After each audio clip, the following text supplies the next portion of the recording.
to think now that maybe some of the inmates, when they come out, won't get back into trouble again. So I feel that I'm doing something good.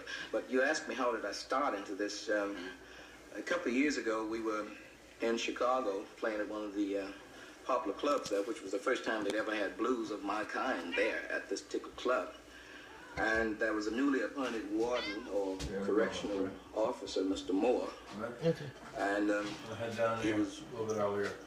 One of the few people that invited us out to play Cook County Jail. And when we went out there,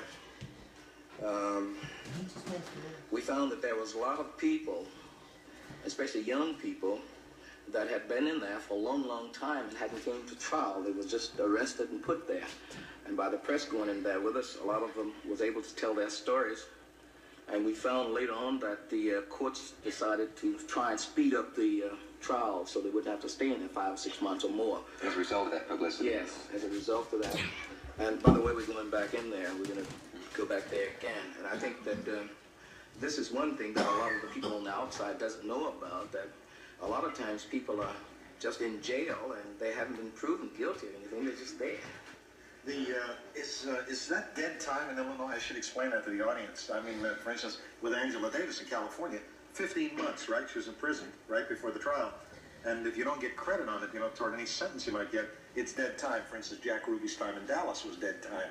Dead time. That means you get no credit for it. Should be, if you're in jail for 3 years, you go to trial and you get a 5-year term, you start serving 5 years. Is that dead time in Illinois? As far as I know, it's dead time, yes. As far as I know.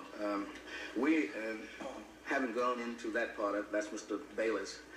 He's just a guy for it, too. But as far as I know, that is dead time. That what Mart is talking about, if you stayed in, say, 8 months or a year before coming to trial, once you're sentenced, you still have to do, say, 5 years. No credit. And no credit for that time that you stayed in there. Gee, that's lousy, isn't it?